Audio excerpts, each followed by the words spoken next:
Matter that is hogging with the headlines, particularly on social media.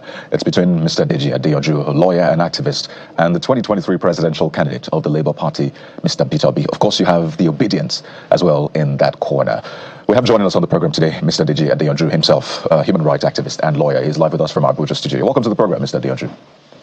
Yes, thank you for having me. It was good to have you. So this letter dated August the 26th, 2025 was posted by you. It was addressed to Mr. Deji Adeyanju, that's you, of course, Deji Adeyanju and partners. And it's titled Demand for Retraction and Apology for Defamatory Publications Against His Excellency, Mr. Peter Gregory Obi. It's about 5 pages or so long. So I'm not going to go through all of that, all of the details in that document, but I'll just take a part of it. It speaks to some of the posts that you made on X with your handle at Adeyanju Deji. And this document says that you have repeatedly published false, malicious and grossly defamatory statements concerning Mr. Peter Obi, and they say it's calculated to injure his reputation before right-thinking members of the Nigerian public and the international community. In fact, one of those posts says, Peter Obi can only be president of the Obedients on social media. You see that my one vote, I will rather give it to Tinubu than the leader of the mob, in your words. Political extremists who do not want Nigerians to criticize their presidential candidate have no place in our polity. Mr. Adeyanju, as I said, 5 pages long, lots of things said, but let's just start by saying this is not in court yet, so we can discuss this. What exactly is your grouse against Mr. Peter Obi and the Obedients? Yes, so in the wake up to the 2023 general election, because I'm not political, I'm just expressing my thoughts about why the opposition should come together and unite against the criminal APC and roguish APC government that always rig elections. That if the opposition is divided, that there's no way they can win. I was just expressing my political thoughts and views. The idea of the Obi candidacy excited me, and I said, but that he needed a buy-in of Atiku and Kwankwaso. I even urged Kwankwaso to deputize Obi. I urged Atiku to step down for Peter Obi, and all that. So in the process of that analysis, just expressing my views, I also said the fact that Atiku has been running for president in perpetuity, that he cannot continue to run. I was just expressing my views as a Nigerian. So then Peter Obi all of a sudden started trying to reach out to me to meet me. But at that time I was out of the country. I think I was in Dubai or somewhere. So, but he was persistent in reaching out to me. And I was avoiding him. But, I didn't want to see him because I didn't want it to look like, because I've expressed my views, which seems to be like almost in his favor, he now wants to see me and corner me to be one of his supporters. But I don't want to support any politician because I'm not partisan. Because some people had already started even resigning from activism and joining him. So I didn't want to join his bandwagon. But I was excited by the idea of Peter Obi because, of course, Southeast have not produced a president in a very long time, except after post-independence anyway. So I was excited. So subsequently, I made some further views. And this time around, he was more persistent. So one of his aides, a journalist, reached out to me. So we subsequently met. And I said, yes. He first recommended me for some of my views and all that and said that it would be exciting to work together. I said, I'm not working with anybody. But I now made some observations about the things that he has been accused of doing in the past. Corruption. Sarah Reporter reported a story where his staff was caught with money. He tried to explain it, but I was not satisfied. Then I also raised the issue about these issues of him using state resources in Anambra to invest in his family business. His explanation to me in his defense was that he had resigned from the company before he became a governor. I was flabbergasted. I couldn't just wait to get up to leave the place. I'm like, how can a man that wants to be president of Nigeria not see the clear abuse? You understand? That he has abused his office to do such a thing. He was justifying it. He didn't see anything wrong in it. I was completely disgusted. So eventually, I didn't want to disrespect him, so I wanted to leave. And then he got into, because we're like in the living room, it's like a suite. Then he got into a room and said, please, he's coming. That he wants to go inside the room and he has something for me. So he brought one envelope or something like that. And said, no, this is just a small thing. It's just for coming. Blah, blah. I said, I laughed. I said, that means you don't know me. I said, and you are friends with Mimiko, former Governor Mimiko and others. There are people that was close to you. You will have asked them about me. If we will do anything because of convention, it's even me that will bring out of my money and support you. He said, God forbid, I left. So, however, I never revealed what happened to anyone. So I remember vividly, he went to, was it Egypt? At the peak of the Ekiti election, when his candidate in the Labour Party was running. So I criticized and said, you should be in Ekiti and not in Egypt. And I said, because you want to be president, you must go and campaign for your candidate and try to win his aides.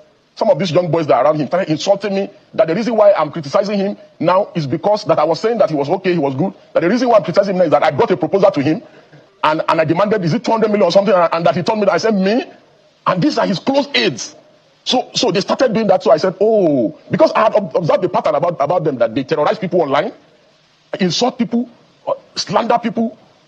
His mob, his obedient mob, were practically uncontrollable during the last election.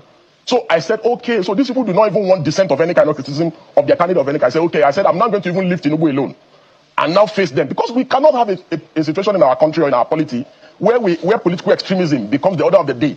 And Nigerians are living witnesses to the things that eventually happened to the build-up of the last election. We have never had this kind of toxic political experience. Aside the Buharis, after the Buharis, the Obidient mob is the most toxic political movement that we have ever witnessed in this country. They threaten Supreme Court judges, Court of Appeal Court judges, threatening artists, threatening Professor Wole Soyinka, insulted everybody in this country because of Peter. And so, what are the things I said? Everything I said is true. In a civil suit or criminal suit of defamation, justification, truth is a defense. What are the things I said? I said he's a political fraud, that he's parading himself as a messiah. Of course, he is a political fraud. Didn't he swear that he will never leave Abga? That any day he leaves Abga, let something which I want to say on TV. Then he left Abga. The only thing that I forgot to say, among the things that he should now add to his defamation suit, is that he's a political prostitute. Hobnobbing. And look at what he said about the people that he wanted to defeat in the last election. He said they operate a structure of criminality, but today he's with them. He has one leg in PDP, they are discussing with him, another leg in ADC, and he's still a member of Labour Party. Confused politician. So he should do his worst. All right, Deji, a lot has been said. We just allowed you to say some of the things, and of course your position is well noted, but we may have to be moderate with our words, given everybody you've mentioned, whether it's the APC, Peter Obi, and everybody. I know you speak without, no matter whose ox is God, but this is TV, so that we're within regulation. But given that has been said, there was also another suit, we understand, so that we established this. I understand you've also filed a suit against one of his followers. Is that true? Is his aide, is one of his aide that always with him, one Sarah. In the build up to the election, she called my wife a prostitute. That my wife, and he endorses these things because these are his aides. There is no way your personal aides will be attacking people. Your critics, they'll be attacking them, insulting them. There's no name. They didn't call me. They called me a terrorist. They called me a gun runner. They said I was the one that supplied his aides, his close aides. That was the one that supplied arms for gun running for Dino. What is my business with Dino? They called me a murderer. There's no name. They called me a blackmailer. Blackmailing who? This same Peter who cannot tolerate criticism today calls Sowore a blackmailer in chief because Sarah reporters ran the story against him. He's a political fraud. Okay, so and look at I called him a religious bigot. Of course. On this station, the former PDP chairman in Anambra in the state said he was the one that divided and started the religious division in Anambra between the Anglicans and the Catholics. Look at what he did in the last election. Look at what he was discussing with my Bishop Oyedepo, the yes daddy thing, calling the election a religious war that he should be supported because the election is a religious war. He's a religious bigot. I said what I said, he should do his worst. Well, Mr. Adeyanju, because this platform is an international platform, let's measure our words. I know these issues will still be discussed in court, but for the purpose of this conversation, since he's not here to speak to those issues, we don't want to be seen to be insulting anybody's sensibilities. But those points you've made them time and again on social media. I mean, people who don't know you will probably be shocked, but this is something you've done consistently. You're an activist, and you don't seem to be afraid to say your mind. But let's look through some of the other claims in that document that was addressed to you. Because a lot of people are wondering, why are you doing this? They see you, in this sense, demarketing Mr. Peter Obi in favor of the APC, because that's what it is in that sense, because you actually said it clearly, that rather than vote for Mr. Peter Obi on that first page, you said that you would rather give your votes to President Tinubu than to give it to Mr. Peter Obi. So a lot of people are asking, are you working with the APC? They always refer to your brother as well and say, oh, there's a certain Adeyanju working with government. So let's use this medium to speak to that. Are you defending or at least are you supporting the APC by demarketing Mr. Peter Obi? Why will somebody like me, God forbid that I support APC, support APC for what? But you said you'd rather give your votes to Mr. Tinubu. If the opposition presents Peter Obi, I will vote Tinubu. Because we cannot have a situation where people, a man who leads a mob that terrorizes people online, that cannot tolerate criticism, that call people all sort of, anybody that does not support their candidate is an enemy of Nigeria. Anybody that does not support the candidate has been paid, has been compromised. He's supporting the government. Who has Peter Obi criticized this government like the way I've criticized? Does Peter Obi even know what democracy is? What sacrifices has he made for democracy? Look, we have put our line on the line for this country, for preservation of democracy, at personal expense of prosecution. What kind of charges have we not faced in this country? At the time, I was almost for terrorism. They've charged me for all kinds of offenses in this country. So what are we talking about? What does this person know about democracy or preservation of democracy, for God's sake? What we are saying is that we must sanitize our polity, that we cannot have a country where people who terrorize others who do not appreciate that people have the right. Look at what they did to Joke Silva during the election. They had artists and Nollywood people supporting them. Nobody terrorized those people. But they terrorized that woman and other people, because she decided to support Tinubu in the last election. People have the right. I have the right. I have never voted a bad candidate, in my opinion, before. I have never voted a bad candidate before, in my opinion. In 1999, I voted Obasanjo. In 2003, I abstained. In 2011, I voted Goodluck Jonathan. In 2015, I voted Goodluck Jonathan again against the so-called lovers of democracy who wanted Buhari. I said, there's no way somebody like me can vote Buhari, a man who truncated democracy, and his antecedent. And I was vindicated. And I said, Buhari's mob, they will suppress freedom of speech, freedom of expression. They will drive Nigeria into autocracy and militocracy. And that was what happened. I was vindicated. In 2019, Buhari didn't even allow me to vote. He arrested me and locked me up in a prison in Kano because I couldn't vote. In 2023, I voted Ramaile Sowore. So I have never voted a bad candidate before, in my opinion, in my view. And if the opposition makes the mistake of presenting Peter, I will vote Tinubu, just to prevent Peter Obi from emerging as president. Because we cannot have a nation Mr. Adeyanju, where the leader of a mob will run our country. Mr. Adeyanju, I'm happy you posited that there's a sprinkle of that extremism across board. You've mentioned Buhari, you've mentioned things around the APC, you've mentioned things about Peter Obi. Just a moment. I'm going somewhere. Political yes, Mr. Adeyanju, I'm going somewhere. Everybody knows your antecedent. I don't think that is not in public domain. So let's speak to it. And that has to do with the fact that with the route you're going in terms of is it fire for fire or response for response, isn't yourself now descending to the same space or the same pedestal or the same bottom of that cliff that you're trying to say people should not descend to with the action you're taking already? If you get my drift. You see, Peter, if Peter does not want to be criticized, he should go back to his house and be eating jollof rice. Anyone who puts himself up for public office must be criticized, must be scrutinized, must be insulted. Anybody who feels too big to be criticized or too big to be insulted, and it is his mentality that his aides and his obedient mob, that is the same mentality they have. That, our candidate cannot be criticized, but Tinubu can be called a drug lord, Atiku can be called a looter, a thief. But our candidate cannot be criticized. Supreme Court judges can be named and shamed. Court of Appeal judges can be intimidated and criticized and even say they should go and lynch their children. You understand? But our candidate, we draw the line when our candidate is involved. So this is the political hypocrisy of these political extremists that we must never allow in our polity. We saw it under the Buharis. They didn't want anybody to criticize or analyze their candidate. And it is the same thing. Mr. Peter was the one that put himself up to be president. If he doesn't want me to criticize, I'm not insulting any Obidient, I'm not insulting anybody. It is the man that has put himself up for president. I'm analyzing. I'm saying that, as governor, you did this. You went around churches in this country to go and say church should take back their country. You spoke with Bishop Oyedepo and said that the election is a religious war. Therefore, you are a religious bigot. There's nothing I'm saying that is not in public domain. There's nothing I'm saying, or there's nothing I've said, or the things I've said. The only thing else that I forgot to say is that he's a political prostitute, which I've now added. So you should add it to the suit. Well, Mr. Adeyanju, you are a lawyer. I know if you can hear me, you are a lawyer. I know you've had to respond to people who said you're just 2 years at the bar. They've called you baby lawyer in that sense. But hey, you've been speaking at the NBA. And it is within their right. It is within their right to insult me and to criticize me. It is within their right. Okay. Because I'm in the public. There you go. But that's not where I'm going to. I just want to posit that you're a lawyer and you know how weighty some of these words are. If you go to the page 2 of the letter written to you, you use words like fraud. You use that to describe Mr. Peter Obi. I mean, you use the other word. I've reported it here. I say it's a political fraud. But I'm not done. You've used terms like thief in the post on X, even scum and the rest. I mean, aside the fact that you're a lawyer, a lot of people see you as a gentleman. And I mean, there are ways you can approach these issues without using those words. Why? On those same spaces, social media, there are young Nigerians who look up to you and they say, well, I want to be like Mr. Deji Adeyanju. But when they see you using these sort of terms, they wonder, aren't there other ways to approach this without descending into the gutter, as Jeffrey said, being who you are? Yeah, I didn't get that last part. I said, aren't there ways to approach this without simply descending into the gutter? I understand the context of the question. I understand the context of the question. So simply put, very simple. Everything I've said is directed at Mr. Peter Obi. Everything I've said. And if you look at how the conversation started, I was not the one who initiated the criticisms. All I did was I criticized him and said, why should you be in Egypt when you have an election in Ekiti to win? Go and they came at me. And I said, I will never respond or criticize or insult any of them. I will focus on criticizing their candidates.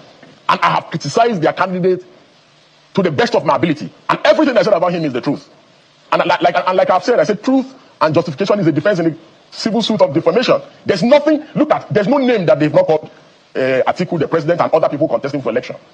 So why should Peter Obi's case should be different? Why? There's no name they have not called judges in this country. There's no name that have not been called by these people, by his mob. He's the leader of the mob. Because if he's not the leader of the mob, why are his close aides actively involved? The woman who defamed my wife works for him. The Sarah Ibrahim lady. We wrote a letter for her to retract on Monday to her. We wrote a letter to her on Monday to retract. And he wrote us a letter on Wednesday after she ran to him. So and this was one of the things we had wanted to prove and achieve. That he's the one that sends them on this errand to attack people. Mr. Adeyanju, that would be a bit of a stretch. Sending them on errand, whether endorsing or not, is a different kind of fish. That's why we say you should be temperate to the word. Now you're a lawyer, you're not just an activist. So let's look at broadly. Okay. When your aides attack people, especially your critics, and you don't caution them. I'm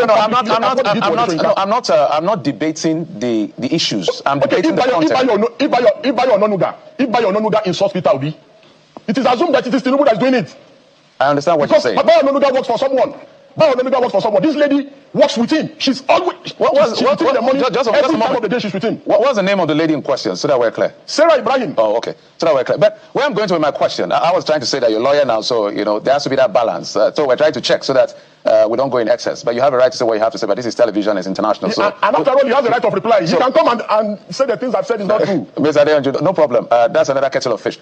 Let's talk about the extremism in the political space. As you've rightly posited, it's not just... We've seen a situation in this country where politicians or supporters of politicians have carried the president's coffin, put his name on that coffin, carried the coffin and put the president... The Buhari is not supporters of... The Buhari is... Yes, I already mentioned them. I'm just giving general context now. So, because where I'm going to with this question is there really a way to stop this? Because it looks like it takes turns for every political dispensation.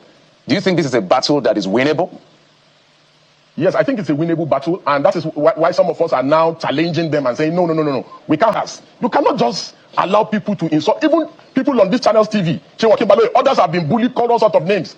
Maybe because they asked some questions on interview sessions, or they did not ask the questions the Obidient mob wanted them to ask, and they are labeled APC supporters, they are paid, they are insulted, they are dehumanized, all kinds of things. The Buharis, just like I said in my opener, that the Buharis started this thing, and that because they were not cautioned, the Obidient now have taken it a step further. And that is why I said that there is no way, the beauty of democracy, one of the tenets of democracy is that people have the right to support any candidate of their choosing. I voted for Omoyele in the last election. How can I be termed an enemy of Nigeria because I voted for Omoyele? Why should Peter Obi supporters not be allowed to vote Peter? Or Tinubu supporters not be allowed to vote Tinubu? Or Atiku supporters, Shomore supporter, or supporter of anybody else? Why should people be compelled, be forced, that, you must only see things in my way. That if you don't see things in my way, you are an enemy and we will deal with you accordingly. These guys threatened me during the last election that they were going to beat me. There's nothing that is why I'm eagerly waiting for the court. I can't even wait. I'm so excited to go to court. Well, Mr. Adeyanju, as we wind down, you mentioned Sarah Ibrahim, and it's only fair to even speak to some of the things she has said,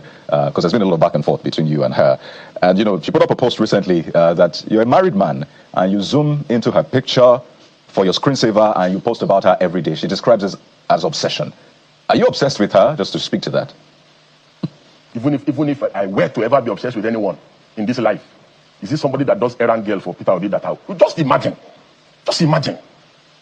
Of all the people in Nigeria, I'm not obsessed with Nollywood actors, actresses. I'm not obsessed with Instagram buddies. Somebody that does errand girl for Peter Obi, that works with Peter Obi, that insults people daily for a living. All right, Mr. Adeyanju. Sorry, Kyrie. So, at the end of the day, I'm sure that all of you, we all get insulted, we all get called out. So it's not just, it's everywhere. So for supporters of APC, PDP, Labour, everybody, we get all of that. Perhaps it's part of what comes to the job, as far as this job is concerned. But in closing, before we let you go, Mr. Adeyanju, if they take this case to court, are you also going to, have you instituted the suit against Sarah already? I just wanted to be sure of that, so I'll put the facts right. Because I wanted to know what happened. We are filing this morning. Okay, are you filing because she didn't apologize? Yeah, we gave a letter of retraction. I've never known this lady. I didn't even know the lady existed until the day she called my wife a whore. Okay. I've never known the lady. There was no context whatsoever. Yeah, okay. We needed to put I was just criticizing her candidate. Okay. We need to put all the facts on the table and all the issues that brought this latest round of possible litigations that we'll maybe witnessing in the coming days. But that's a much you can take with you. Kari. Oh, yes.